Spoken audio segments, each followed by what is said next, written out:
Halo, assalamualaikum warahmatullahi wabarakatuh. Selamat sore, selamat beraktivitas untuk para pendengar dimanapun kalian berada. Kali ini saya sedang berada di Kabupaten Manokwari, Papua Barat, tepatnya di Sowi 4. Teman-teman bisa lihat di bawah sana, ini posisinya seperti bukit ya. Di bawah itu ada pemukiman, ada laut, banyak pohon kelapa, ada perbukitan, luar biasa indah sekali sore hari ini. Masih dalam nuansa Syawal ya. Saya mengucapkan minal aidin wal faizin, mohon maaf lahir dan batin apabila banyak hilaf, salah dan kata. Pada konten kali ini kita akan berbincang-bincang. Nama kontennya itu Kawan Bicara, di mana kita akan menghadirkan siapapun yang kita anggap bisa memberikan banyak manfaat dan pelajaran untuk kita. Alhamdulillah telah hadir narasumber di depan kita. Nama lengkap Hari Mahmud Ruminsir, lahir Sorong 7 November 1988. Pendidikan terakhir S1. Bagaimana Bang? Kabar sehat ini? Alhamdulillah. Nah, baru kemarin mudik?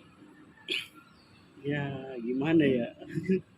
Tidak sempat sih. Tidak sempat. Oh berarti kemarin Idul Fitri stay di Manokwari ya? Manokwari. Luar biasa. Sendirian.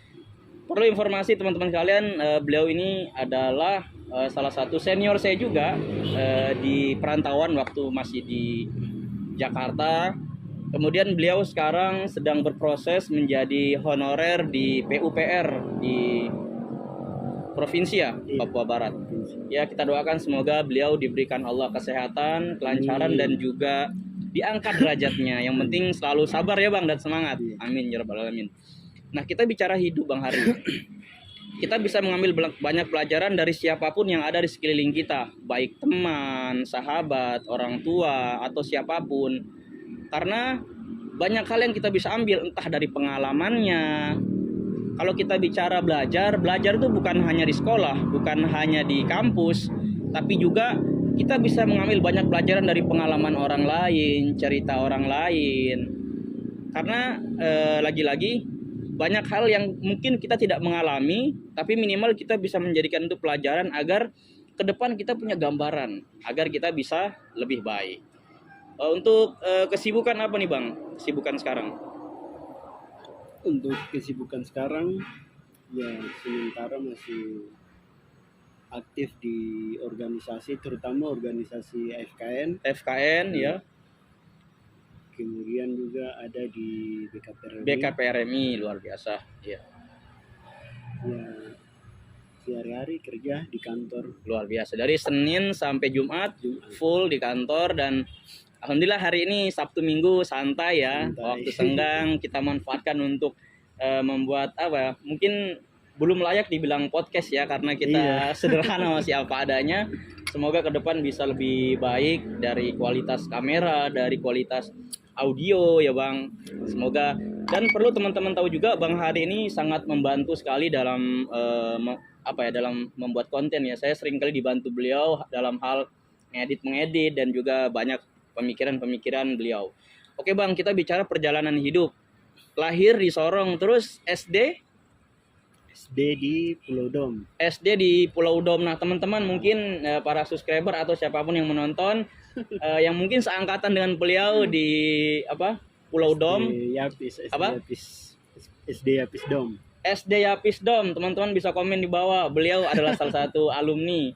Lagi-lagi kita nggak bisa melupakan teman-teman lama. Mereka pun bagian dari perjalanan hidup kita. Jadi walaupun kita sudah istilahnya dewasa menjelang tua ini, semoga persahabatan itu akan terus terjalin. Karena mereka adalah bagian dari perjalanan hidup kita. Bermain bersama, pasti banyak kenangan-kenangan ya di masa kecil dulu. Kemudian di SD Yapis Dom, terus SMP di SMP Negeri 1 Dom juga. SMP 1 Dom. Oh, berarti lama di Dom ya? Iya, kurang lebih 9 tahun. Wah, pasti teman-teman yang dari Dom pasti kalau belum kenal beliau berarti dipertanyakan. Beliau berarti lahir besar di Sorong dan sekolah SD SMP di Dom. Iya. Kemudian setelah itu SMA-nya setelah dari Dom saya hijrah ke Kota Sorong. Lanjut pendidikan SMA-nya di SMA Negeri 1 Kota Sorong. Negeri 1 Kota Sorong. Wah, luar biasa. Setelah SD SMP di Dom, kemudian hijrah ke Sorong. di SMA 1 Negeri Sorong. Wah, itu luar biasa. Pasti favorit itu. Iya. Biasanya salah kalau satunya. di daerah manapun yang namanya Negeri 1 itu apa ya, identik sama favorit. Jadi banyak diimpikan banyak orang untuk bisa bersekolah. Luar biasa ya perjalanan beliau. Kemudian setelah SMA itu langsung kuliah atau sempat menunda dulu gitu? Maksudnya ada kegiatan lain selain kuliah gitu? Langsung ya? Iya. Lulus SMA berarti tahun? Saya lulus SMA itu tahun angkatan 2007. Angkatan 2007 nih teman-teman, SMA Negeri 1 Sorong. Angkatan 2007 beliau adalah salah satu alumni dari SMA Negeri 1 Sorong. Mungkin teman-teman juga bisa, pasti banyak yang terputus Bang biasanya itu. Setelah kita bertahun-tahun lulus, mungkin ada sebagian yang bisa tersambung di Facebook, di WA, tapi juga kebanyakan yang terputus komunikasi itu. Semoga dengan ini, karena saya membuat konten ini salah satunya adalah tujuan untuk membangun kembali silaturahmi, persaudaraan, persahabatan. Oke, kita lanjut. Setelah itu SMA kuliah di Sorong berarti? Kuliahnya di Jakarta. Oh, Jakarta Timur. Langsung kuliah ke Jakarta 2007, luar biasa.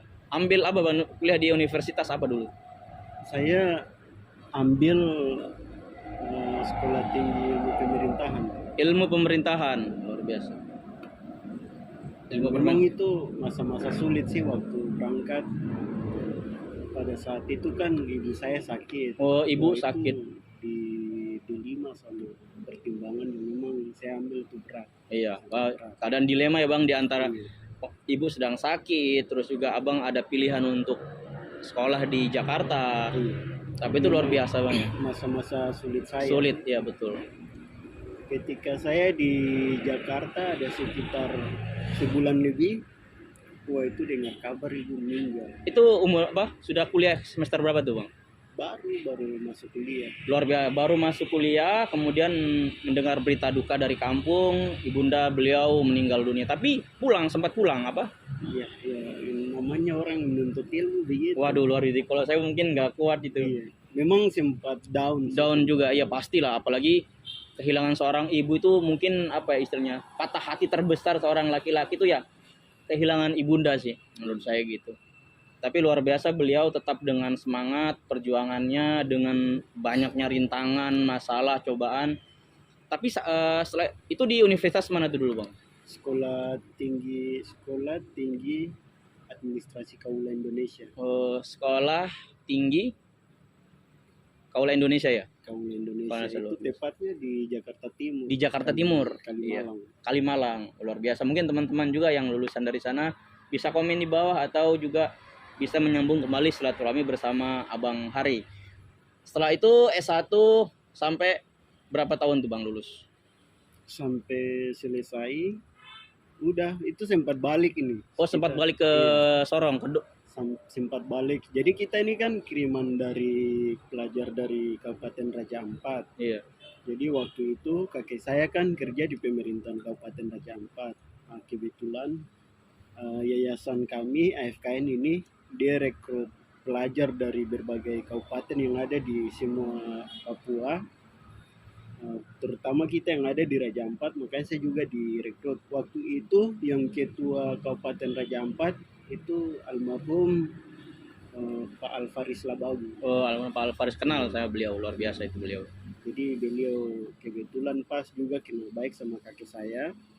Ya udah ajak kalau ada anak-anak yang pengen lanjut pendidikan di Jakarta berbasis beasiswa full ya. Iya. Ya, gitu. Ya sudah. Lalu gabunglah dengan AFKN. Iya, gabung dengan tahun 2007. Jadi untuk Raja Ampat itu kita angkatan paling pertama.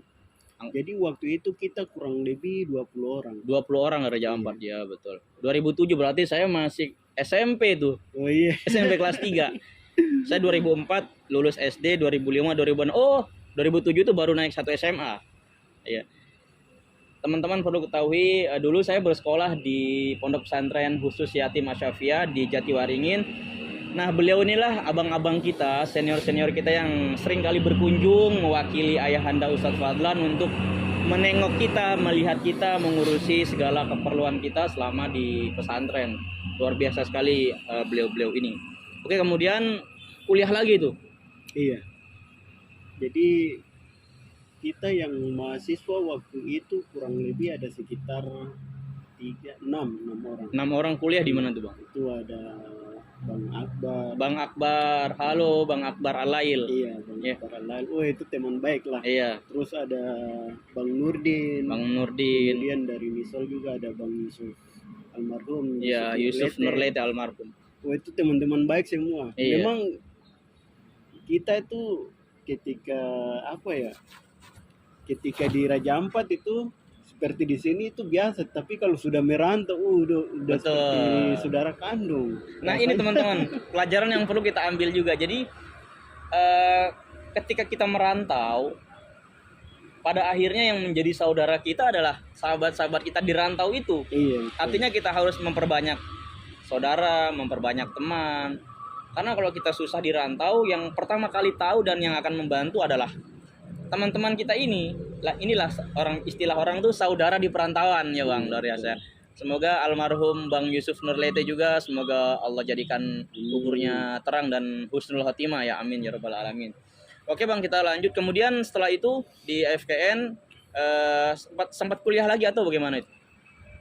Saya balik dulu. Balik Jadi dulu, setelah itu, jadi sudah memang kita sempat dari ayahanda kita ada kegiatan sosial, Iya. ada kegiatan bakti sosial di pedalaman-pedalaman. Iya. Oh, itu ceritanya panjang sih. Waduh, nanti kita bahas ya. Jadi just information ya teman-teman, beliau ini juga salah satu apa ya, relawan dakwah juga, pengabdian sosial ke masyarakat pedalaman di Papua.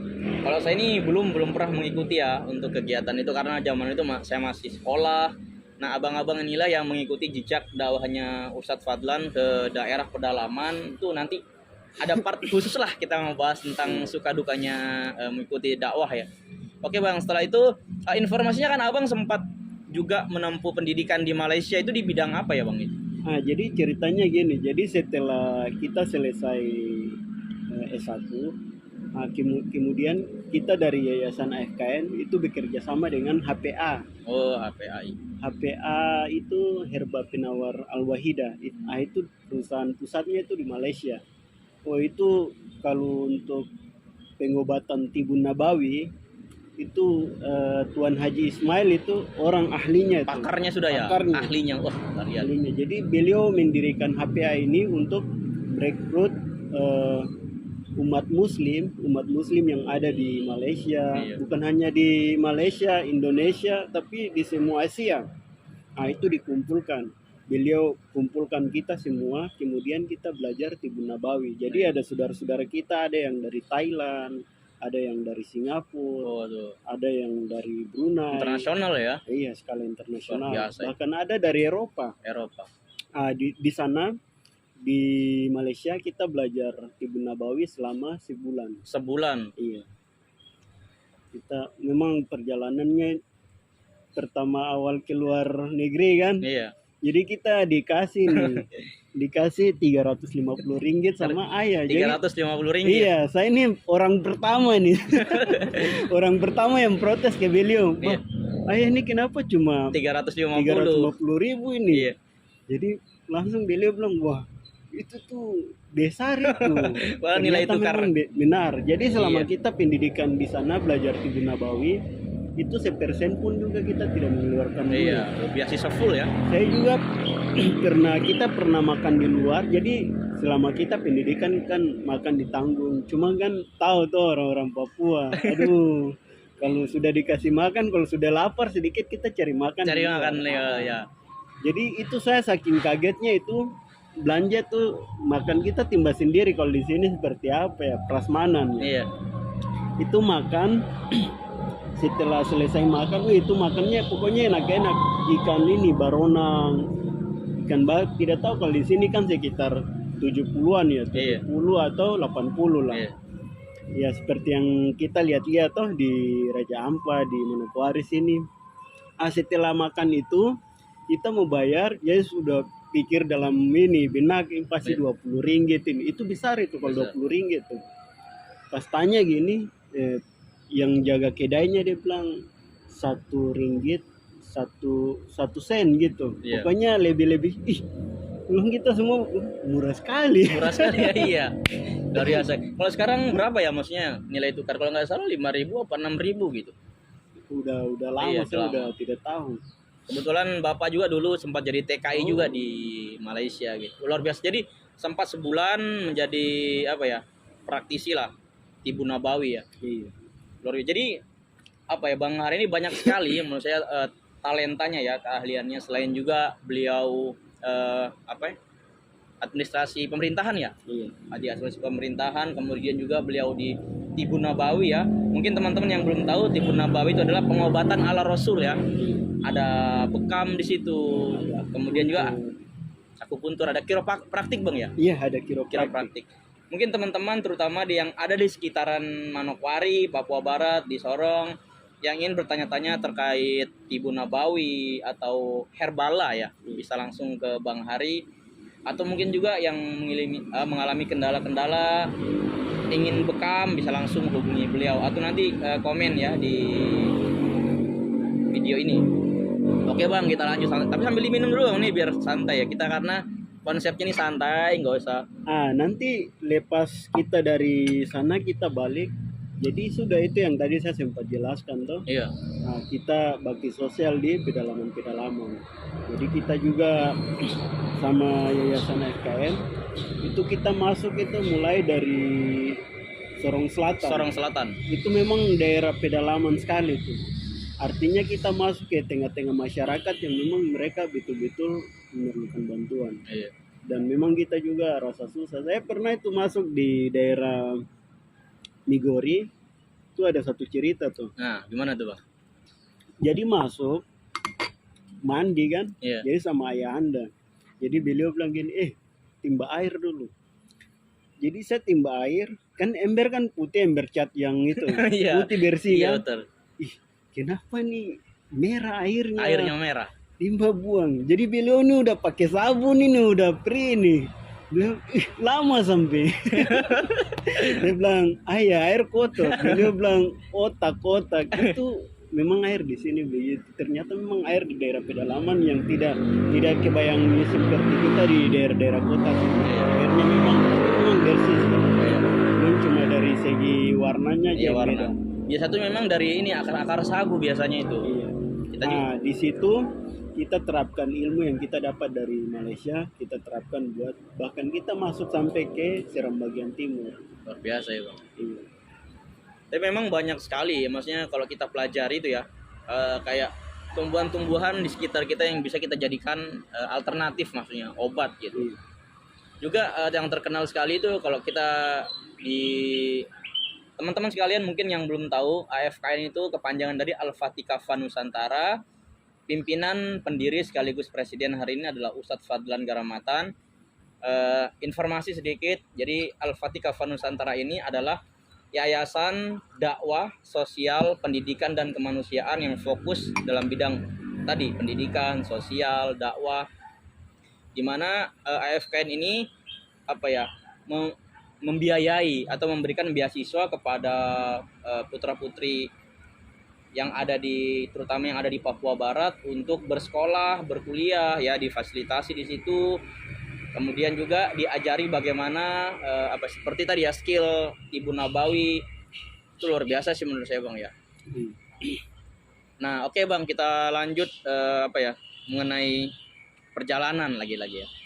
Setelah itu setelah mengikuti dakwah pedalaman, kemudian apa Bang kegiatan selanjutnya itu? Nah, setelah itu Oke. Itu tahun berapa kira-kira ke pedalaman itu Bang? itu ke daerah pedalaman itu kurang lebih itu tahun 2010. Oh, 2010. Wah, saya masih 3 SMA itu. Iya, 2010 masuk 2011. 2011. Oh, luar biasa ya. Lama tuh Bang ya, berapa bulan di pedalaman? Udah lupa. Lupa ya? Pokoknya sekitar 3 bulan. 3 bulanan, luar biasa pengalaman itu. Nah, lepas dari situ saya udah langsung tidak balik ke Jakarta. Oh, sempat Sorong langsung menetap Langsung balik ke Raja Ampat. Raja Ampat. Waisai. Oh, iya. Oh, beliau ini menetap di Waisai ya, Bang? Tidak juga. Jadi di Waisai itu kan kebetulan waktu itu juga sempat kerja di pemerintahan di Dinas Pertanian. Oh, yang dari kakek yang ngasih link itu. Iya. juga sama-sama dengan almarhum. Oh, Jadi saya di Manokwari Pak juga Alvaris. jasa beliau juga. Iya. Jadi waktu itu beliau kan di salah satu instansi di pemerintahan di Dinas Pertanian. Ya sudah, beliau setelah saya selesai, karena kebetulan waktu kita lepas daerah Jampat kan pelepasan dari Pak Bupati. Iya. Makanya udah kan waktu itu belum ada penerimaan CPNS. Iya. Saya bantu-bantu untuk honorer di sana itu sampai 2016. Iya. 2016 saya balik lagi ke Jakarta. Jakarta. Hmm. Jakarta sempat gitu kan. Sempat mengikuti seleksi ya waktu ya. Itu di apa, kementerian apa dulu, Bang? Oh, Lupa oh itu. itu berat. Jadi saya sama Antum. Iya, ya. betul. Jadi saya di apa? Kemensesnek. Ya, Kemenseknek ya, Iya. luar biasa. Setidaknya Antum kita sudah di mencoba ya, Bang. pedesaan ya? Iya. Iya. Kementerian Tapi Desa dan Daerah Tertinggal. Intinya memang apa salahnya sih kita Mencoba. coba-coba? Betul itu, Bang. Iya. Kadang kan ketika orang keinginannya untuk menjadi sesuatu kemudian tidak tercapai, bahkan banyak yang stres. Stres, down, akhirnya lari ke hal-hal yang negatif ya, Bang. Tapi Abang tetap survive, maksudnya tetap semangat dalam, ya itu penting sekali sih, mental tadi. Dan teman-teman sekalian ya, tentu beda ya kalau kita hanya apa ya, istilahnya dulu saya di pondok tuh ada satu kata-kata kiasan dari guru saya. Beliau bilang beda dong, dia bilang, antara lele sumur sama lele sawah, dia bilang kayak gitu, Bang. Iya, itu beliau sempat bilang, maksudnya itu saya mikir juga apa maksudnya ya, beda dong antara lele sumur sama lele sawah. Oh, maksudnya itu kualitas ya, karena kalau lele sumur kan cuma di situ-situ aja ruang hidupnya, Iya. sedangkan lele sawah itu kan mereka bergerilya gitu kemana-mana. Itu mungkin diibaratkan kalau kita hanya diam di kampung, hidup nyaman di kampung, sama orang yang merantau kemanapun mencari jati diri, menggapai impian, tentu beda kualitas. Terutama dalam hal ini kualitas pengalamannya, daya pikirnya pasti beda. Kemudian cara pandang terhadap perbedaan-perbedaan. Nah, teman-teman sekalian, saya ini kan dari Jawa Timur ya. Saya keturunan Jawa campuran Madura, karena mungkin sudah terbiasa kali. Saya dari 2004, itu sekitar, kalau sekarang tuh sudah mau 16 tahun lah. Jadi saya hidup di tengah-tengah mayoritas dari luar ya, dari Papua, dari Maluku, dari Makassar. Jadi sudah terbiasa bergaul dengan berbagai macam ragam budaya, bahasa, tapi kita dipersatukan oleh persaudaraan, kekeluargaan, dipersatukan oleh senasib dan sepenanggungan, karena kita sama-sama sebagai anak rantau yang harus saling support. Itu pelajaran itu yang saya ambil, bahwa kita perbanyak saudara aja, intinya pasti ada jalan, insya Allah. Oh, sambil santai dulu. Aman. Nggak kerasa ya, bilangnya kalau ngobrol-ngobrol beda. Kalau kita monolog ngomong sendiri tuh kayak sebentar terasa lama, tapi kalau begini tuh tiba-tiba Asik ya. asik. Iya, betul. Banyak pelajaran yang bisa kita ambil. Nanti juga informasi teman-teman sekalian, para pendengar, mungkin teman-teman yang berniat ingin berwisata ke Raja Ampat ya, teman-teman bisa informasi atau juga bisa menghubungi beliau, insya Allah nanti beliau bantu, karena beliau juga sudah sering ya ke Waisai, ada banyak saudara juga di sana, insya Allah. Ayo dong teman-teman, di Jakarta jangan cuma Bali, Singapura ya kan, Labuhan Bajo, ayo dong ke Raja Ampat. Jadi di Papua Barat ini khususnya ya, di Papua umumnya, khususnya di Papua Barat, itu banyak spot-spot destinasi yang sangat luar biasa pemandangannya. Pantainya, perbukitannya, kulturnya, budayanya itu sangat unik dan sangat keren untuk kita jelajahi. Teman-teman sekalian jangan ragu-ragu, ayo datang ke Papua Barat. Santai, ada Bang Hari di sini. Oke, lanjut Bang. Kemudian setelah itu Abang hijrah ke Sorong ya, intinya sekarang langsung ke Sorong saja sudah. Ke Sorong, dari Jakarta pulang ke Sorong sudah itu. Pulang ke Sorong, terus sempat mengabdi di Waisai, ikut Pak almarhum Alvaris Labagu. Kemudian pindah ke Manokwari. Setelah itu saya balik lagi dulu ke Jakarta. Balik lagi ke Jakarta. Wah, luar biasa. Daya jelajahnya beliau itu waduh luar biasa sekali. Balik ke Jakarta. Ya, jadi yang pas sempat kita tes itu kan, Iya. jadi pas setelah gagal dari situ, sudah saya sempat juga ambil ilmu pemerintahan S2. Iya. Nah, cuma terkendala biaya, Iya. makanya kita balik. Jadi kita dari 6 orang itu semua Di belum PDN ada. waktu itu ya. Iya, belum ada yang Luar biasa itu. Jadi teman-teman sekalian, beliau ini sempat juga berproses menuntut ilmu di IPDN, program S2. Tapi karena satu dan lain hal tidak sampai lulus. Tapi semoga ilmunya bermanfaat bang, intinya gitu. Amin ya rabbal alamin. Nah, Oke, kemudian lepas dari sana 2000 itu yang masa-masa sulit itu. iya, Jadi memang sebenarnya saya belum balik ke Papua. iya. Jadi pada proses pendidikan ambil S2 itu dengar kabar lagi bapak yang meninggal. Bapak ini ya Allah. Itu memang ibaratnya gimana ya? Itu memang masa-masa sulit dalam hidup. Betul lah, apalagi sudah kehilangan ibu, terus bapak lagi ya. Ibu di saat saya merantau menuntut ilmu, bapak juga pun Luar demikian. biasa. Jadi memang pada saat kuliah ambil S2 itu konsentrasi udah terganggu. Terganggu pasti. Wah, itu terganggu yang Mental memang ya, lebih itu memang betul-betul Down. down. Iya. Itu langsung pulang, langsung balik ke Raja Ampat. Luar biasa ya. Iya, makanya dari situ sudah untuk mau balik ke Jakarta lagi Berat udah. Iya. udah berat begitu. Baru masnya informasikan abang pernah cerita sempat juga bekerja jadi kuli panggul di kapal-kapal pemuat semen ini bang, itu gimana itu? Pada masa-masa itu sudah pas pulang itu. Oh iya, jadi Iya. masa-masa yang lepas dari Raja Ampat sebelum saya ke Jakarta itu sempat kembali ke kampung kan. Luar biasa. Nah, kalau kampung kan Kampung Arar itu memang itu daerah kawasan industri. Industri Arar ya, teman-teman yang belum tahu Arar. Dari Sorong kota itu berapa jam tuh bang? Kalau ke Arar tuh? Kalau kita lewat laut, Iya. longboat itu mesin 15 PK itu kurang lebih 1 jam. 1 jam nggak pakai rem tuh ya? Keren, pakai yang penting nincangin ombak. Iya. Dari biasa nih Nah, ada itu daya kurang jelajah. lebih, kalau bisa juga lewat darat kurang lebih juga sejam. Iya. Cuma kan agak putar kan kalau lewat darat. Nah, makanya di situ kawasan industri. Jadi di situ kan ada perusahaan semen seperti kalau di Manokwari, Kons ya. Nah, kalau di sana kan ada Tonasa. Tonasa, iya.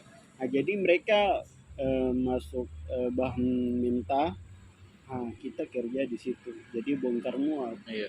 Itu memang berat, pekerjaan itu berat. Kalau fisik kita tidak jaga fisik, aduh. Itu luar biasa tapi. Nah setelah itu baru hijrah lagi Nah, lepas itu baru balik lagi ke Jakarta. ke Jakarta. Ya Allah, luar biasa ya bolak-balik gitu. Oke, sekarang singkat kata kita langsung ke Manokwari. Di Manokwari ini stay dari tahun Saya dari 2019. 2019, 20, 21, 22. Woi, sudah mau 4 tahun ya. Iya. Luar biasa. Daya jelajah beliau ini sangat luar biasa, bahkan sudah melewati berbagai macam musibah, masalah, keadaan yang sulit, rumit, tapi beliau masih tetap berdiri di atas kakinya sendiri, berusaha untuk tetap yakin menggapai impiannya. Tapi memang itu bang, istilahnya itu untuk mencapai satu hal yang tinggi, entah itu impian atau cita-cita kita, itu memang begitu banyak proses yang dilalui ya kan, masalah, musibah, pasti kita di luar zona nyaman itu. Lagi mau merantau, almarhumah meninggal toh. Kemudian masih di Jakarta itu S2 yang pas bapak meninggal ya. S2 bapak meninggal tuh aduh. Luar biasa sih kalau beliau itu apa ya istilahnya itu. Itu kan mengenai langsung di mental ya, batin kita begitu. Aduh. Tapi beliau Sebenarnya masalah ini sebenarnya saya tidak mau cerita. iya, tapi ya ini maksudnya biar penonton juga bisa ambil pelajaran gitu bahwa banyak hal yang kita tidak tahu dari sisi orang. Kenapa terkadang ada orang yang tiba-tiba pendiam, ada tiba-tiba menutup, mungkin karena dia tidak Tapi ini penting juga bang, artinya biar plong.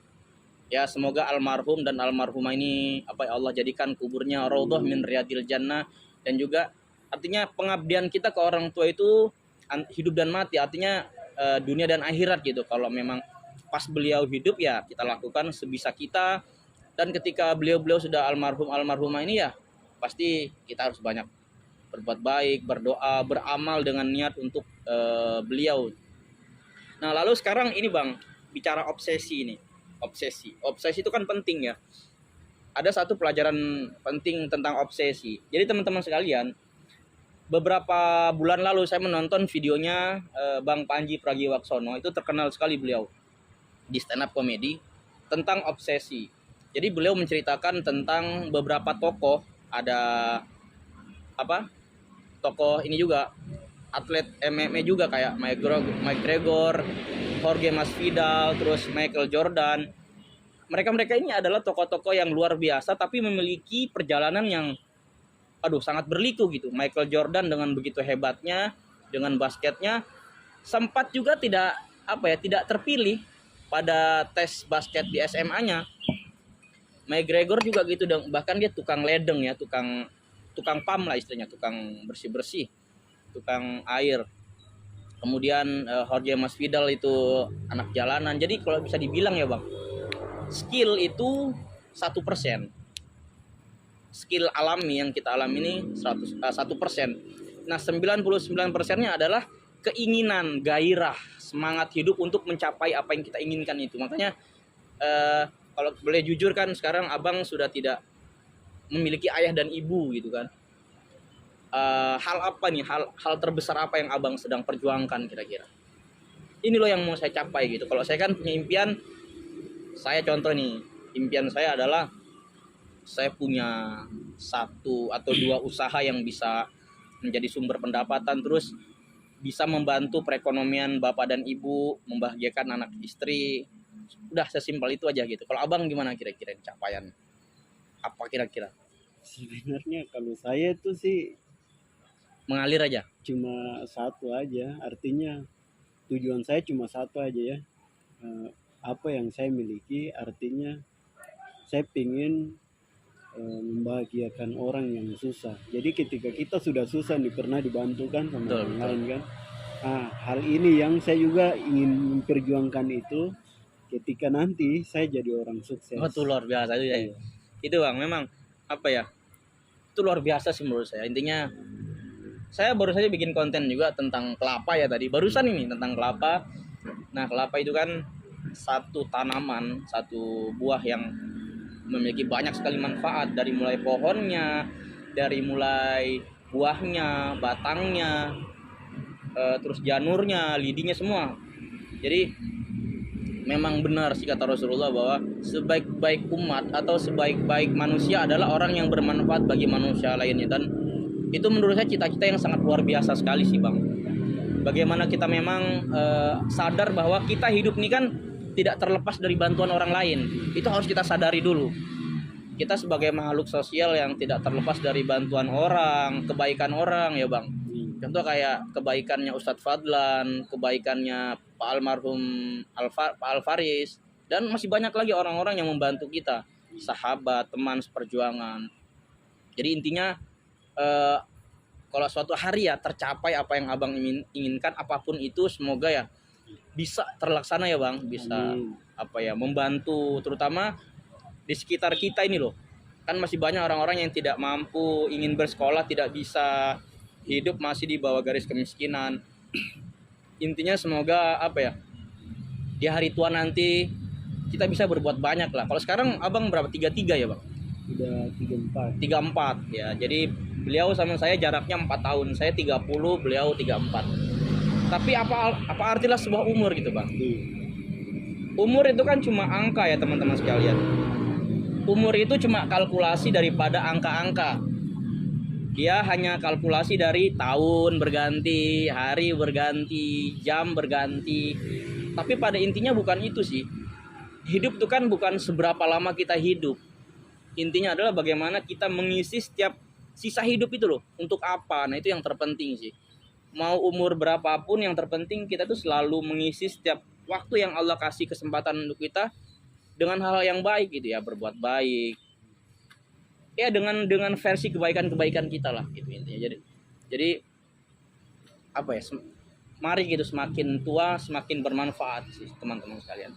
Oke bang, kan tidak terlepas perjalanan ya kan, sudah capaian, ada impian bang, impian di hari tua ya, semoga Allah memanjangkan umur kita lah, sehat selalu, panjang umur. Seandainya Allah kasih umur 70 tahun lah, hidup ke atas 70, kan kita sudah tete-tete ya, kita sudah kakek-kakek tuh, kita sudah. Nah, kira-kira impian abang apa gitu di usia 70 tahun itu? Capaian apa yang ingin abang sudah hayalkan gitu? Nggak apa-apa, kita bermimpi aja dulu. Iya. Paling makanya dari sekarang kita harus buat usaha dulu. Nah, itu yang saya maksud, mempersiapkan itu. Iya. Nah, sekarang saya gambarkan dulu bang nih. Karena kita ngobrol, saya punya cita-cita nih gini. Impian saya di usia 45 itu, 45 dulu. Sekarang kan 30, berarti saya punya waktu 15 tahun untuk ya berpikir keras, berusaha keras untuk memperbaiki, terutama membahagiakan ayah ibu, anak istri, gitu, orang-orang terdekat. Nah, di usia 45 itu saya ingin tidak terlalu banyak tidak terlalu banyak berpikir dan bekerja keras lah gitu. Kesananya kita tuh tinggal cukup menikmati sih kalau impiannya. Dia bisa pergi keliling dunia bersama keluarga, anak istri, sahabat-sahabat. Kemudian kalau Allah kasih umur di atas 60, 70 dan sebagainya, itu impian saya itu bang ini, ingin berada di sebuah kampung yang jauh dari keramaian, di mana ada sawah, gunung, pantai, danau, tenang gitu. Kehidupannya masih sangat asri, ada kepedulian antara ini tetangga-tetangga, masyarakat kampung, terus menikmati kayak gini, kopi, santai, bisa mancing. Itu sih saya tuh impiannya gitu. Nah, kalau abang gimana? Masih belum ada gambaran? Belum. Iya. Dan itu perlu sih bang, maksudnya nggak apa-apa, bermimpi itu sah-sah saja ya kan teman-teman kalian, bermimpi sah.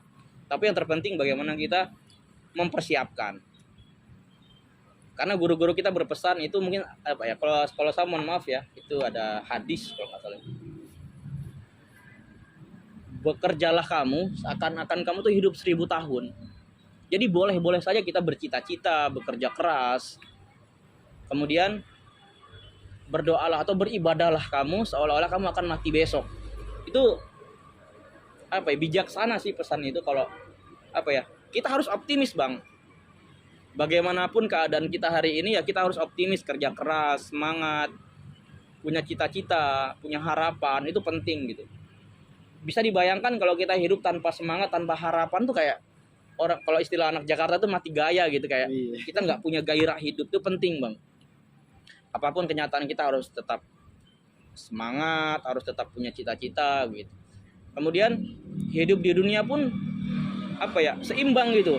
Memikirkan dunia aja nggak bagus, akhirat saja juga nggak bagus menurut saya ya. Seimbang gitu. Ya kita, dunia penting untuk memenuhi kebutuhan kita, bahkan sebagai ladang untuk kita berbuat amal kebaikan seperti itu. Intinya di perbincangan sore hari ini, ada konten kawan bicara ini, mari sama-sama kita isi setiap waktu yang ada, yang Allah masih berikan kesempatan untuk kita hidup dengan hal-hal yang baik, dengan hal-hal yang bermanfaat bagi manusia sekitarnya. Karena kayak abang tadi bicara tentang kepedulian yang membantu, karena kita pernah dibantu oleh orang-orang baik. Jadi dalam Al-Quran Allah tuh berfirman, kalau tidak salah Al-Imran ayat 133, wasyari'u ila magfiratim mir rabbikum wa jannatin arduhas samawati wal ard uiddat lil muttaqin.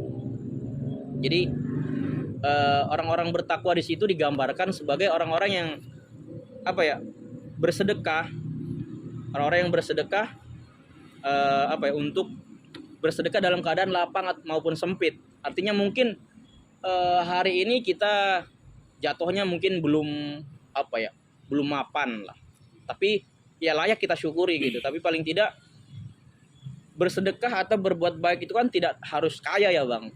Apa yang kita bisa berikan sekarang gitu, pikiran kita, tenaga kita, kebaikan-kebaikan kita, mari kita berikan kepada sesama kita, baik saudara sesama muslim ataupun saudara sebangsa dan setanah air, mau suku apapun, mau agama apapun, mari kita rangkul sebagai saudara ya, sebagai hamba Allah gitu. Oke Bang, sebelum kita tutup mungkin ada pesan-pesan untuk pemirsa tentang hidup kita harus seperti apa gitu. Tentang kesabaran, tentang keikhlasan, tentang persaudaraan, persahabatan, mungkin Abang bisa. Ya mungkin pesan satu aja, ketika ada masalah ketika kita ada masalah, jangan kita langsung putus asa kemudian kita menjerumuskan diri ke hal yang merugikan diri kita sendiri. Mungkin kalau kita dalam Islam, satu tujuan kita yang tadi seperti antum sampaikan kan, bahwa kita hidup seakan-akan besok kita akan mati. Makanya ketika ada masalah, kita hadirkan hati kita kepada Sang Khalik. Masya Allah. Itu saja itu. Maka di situ nanti kita akan dapat ketenangan. Pokoknya itu memang ketenangan yang betul-betul mungkin hanya kita saja yang bisa rasakan. Nah itu saja sih. Luar biasa. Saya bisa tangkap pesan yang sangat luar biasa dari narasumber kita sore hari ini, yaitu Bang Hari. Saya bisa tangkap bahwa beliau bilang seberat apapun masalah, ya, sehancur apapun hidup kita jangan sampai putus asa, jangan sampai menyerah. Mari kita sandarkan segala hidup dan mati kita kepada Sang Khalik, yaitu Allah, Tuhan semesta alam. Insya Allah akan mendapatkan ketenangan dan pasti akan ada solusi terbaiknya ya Bang. Jadi teman-teman sekalian, mari kita semangat menjalankan hidup apapun kenyataan hidup kita. Kemudian perbanyak saudara, perbanyak teman, belajar dari sekitar kita, dari siapapun. Karena setiap orang adalah guru bagi kita. Bisa belajar dari kehidupannya, pengalamannya, keahliannya ya. Oke teman-teman sekalian, dan juga mohon maaf nih mungkin agak noise ya. Ya semoga kita bisa perbaiki lah kualitas ke depan. Siap. Ya, amin. Makasih nih Bang atas waktunya ya sambil ngopi-ngopi. Ya, semoga ke depannya saya juga bisa mengundang berbagai macam keunikan dari setiap orang, baik tokoh ataupun siapapun itu. Mungkin insya Allah ke depan itu ada tokoh-tokoh di sekitar Manokwari, Papua Barat kita hadirkan. Kita bisa banyak belajar tentang kehidupan, tentang pengalaman, tentang keahlian atau apapun lah yang bisa menginspirasi kita untuk terus belajar dan bisa memaknai hidup sebagai anugerah yang harus kita isi dengan hal-hal yang positif. Baik Bang, terima kasih atas waktunya, dan teman-teman terima kasih yang sudah memberikan support, saran, kritiknya, dan jangan lupa untuk like, comment, dan subscribe.